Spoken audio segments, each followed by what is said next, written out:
Hello everyone and welcome back to another Figurehead Reviews video. And today we are taking a look at the Marvel Legends Peter B. Parker as he appeared in the Into the Spider-Verse movie from the Stilt-Man Build-A-Figure wave. Here we have Peter displayed in the front window with all of his accessories, and then down near the bottom we see the Spider-Man Into the Spider-Verse logo and his name. On the side we get some artwork there of Peter with his mask off, but we can see the Spider-Man costume below, and that is going to be the same on both sides. On the back, we see that same artwork again expanded upon, and then we do get a quick read-up.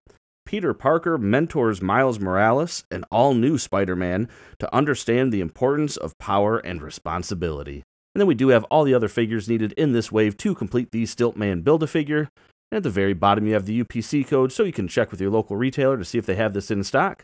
But enough about that. Let's get this open and take a look at Peter B. Parker. And here is Peter B. Parker outside of his packaging, and once again, this is based off the version from the Into the Spider-Verse movie, so we get a very stylized approach to the sculpt work and the design of this character. And of course, this is going to be the sort of run-down, older, sort of maybe a hopeless version of Spider-Man. So we get those baggy sweatpants, mismatched shoes, just the long coat, just a really run-down version of the Peter Parker that we are used to. But again, I think Hasbro is doing a very good job so far with the sculpt work and design, but that is not to say that this figure is without its faults, because I do have a couple of them, and they are very frustrating. And we do have some accessories here for this figure. Starting first here with his ungloved hands, you're going to get this open palm and then this slightly open hand here, which is going to be used for gripping the other accessory that he comes with, which is this soda bottle or soda cup. And that is pretty cool that they included that. It came out looking fine, no real issues with it. Pretty basic sculpt, and I mean, don't need a whole lot to it. So I think that was a really cool addition to have that on there. And then we do get a pair of gloved fisted hands, and then we also get a pair of gloved thwipping hands. And then he does come with an alternate head sculpt, which we're going to look at here on the closer looks, but his Build-A-Figure piece is going to be the head for Stilt-Man, which of course we'll look at in more detail when we actually build Stilt-Man.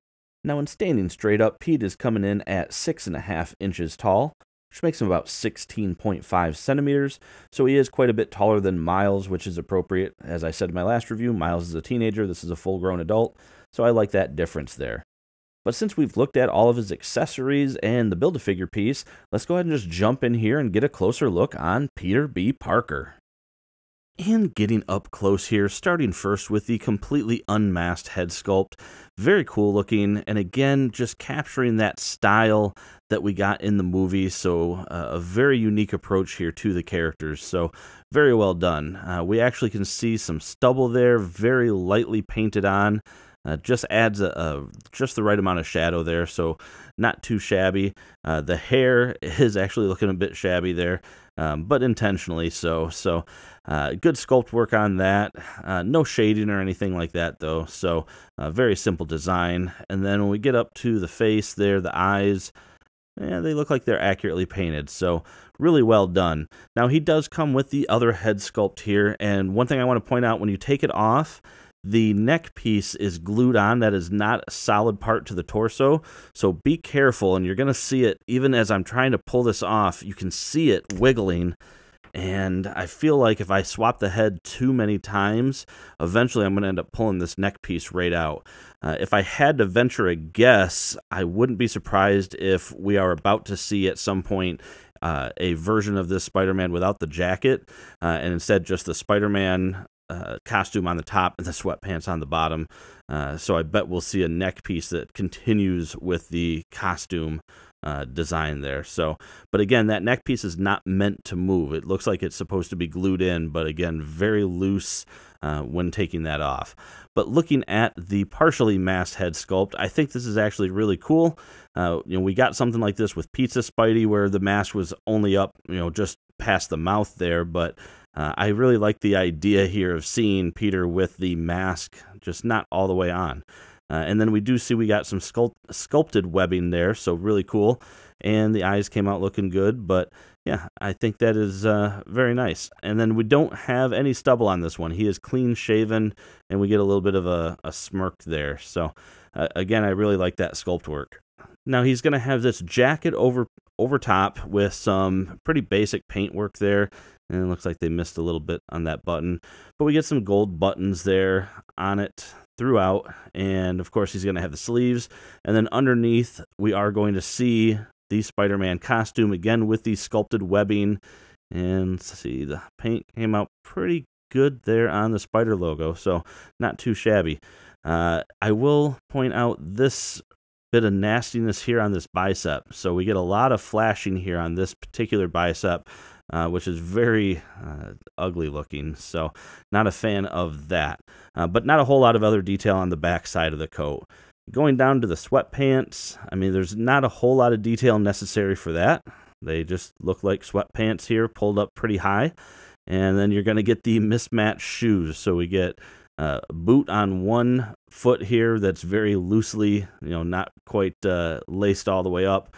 And then we're going to get just a pair of sneakers, or not a pair, a single sneaker on that side. So as far as the look goes, I think they really did a good job with it. And they hit all the important details for a $20 figure. Now, looking at the articulation, so you got a head that is going to be on a hinge as opposed to the way the Miles figure was, where it just had the dumbbell joint. So you are going to have a standard hinge that can look up and down pretty far, and you do actually get a little bit of tilt out of it. And then, of course, you can rotate all the way around. His arm can come up, not too bad, but not too far either. Full rotation. You're going to have a bicep swivel. Now, this is the part where I'm going to have my biggest complaint with this figure. He has double jointed elbows, but I had to really heat this up, and in fact, I had to heat it up twice.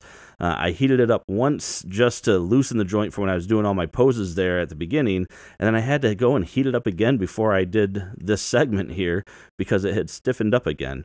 Now you're going to have rotation here at the wrist with the standard hinge, and then he is going to have a diaphragm joint there at the top, and he does have a ball joint at the waist, so he has really good range of motion, but that jacket is going to get in the way of most of that, so just be aware of that. But he can lean forward a pretty fair amount. Legs aren't going to come apart too far without getting stopped by the jacket. He can kick forward actually quite a ways, so that's really good.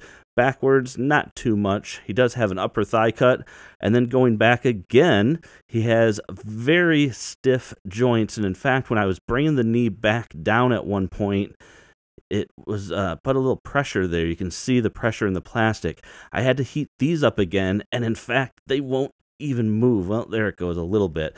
And I have to be very careful not to apply pressure here because that's another separate piece and I don't want to pop it off. So I'm really not happy with the articulation on this figure just in terms of how stiff these joints are. Never had to reheat a figure's joints in order to get it to move. But again, he does have articulation down here with rotation just above the ankle. And then he is going to have a standard hinge and ankle pivot.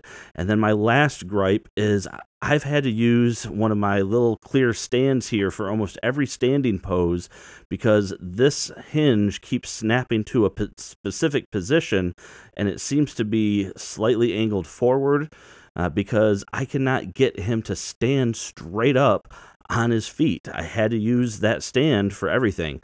So overall, the articulation, I mean, it's good if you can move the joints around, but between having a hard time even getting him to stand up, having a hard time moving the knees and the elbows, those are a real big detractor for this figure overall. But again, I do still like the style and design. And that's going to do it for this review, everyone. So overall, I still think it is really cool that Hasbro decided to go into the Spider-Verse there with these figures and really taking a bit of a step away from what they usually do with these more stylized versions of these characters. So that much, I think, makes these figures worth picking up in terms of just being a fan of Spider-Verse in general, not necessarily the movie, but just the Spider-Verse. But I will say that I have never had to reheat a figure's joints like I did with this one, and that is a bit frustrating that he's just having those joint issues with seizing up so much. So I can certainly see wanting to be careful with these figures. Like Miles did, I had to heat him up and then having to heat this up. So just making sure you're careful with these joints, everybody. Otherwise, you might have some broken pieces. But anyway, as I said, that is it for this review. Make sure to hit that like button if you like it. Subscribe for more content just like this. And as always, thanks for watching my videos, and have a great day.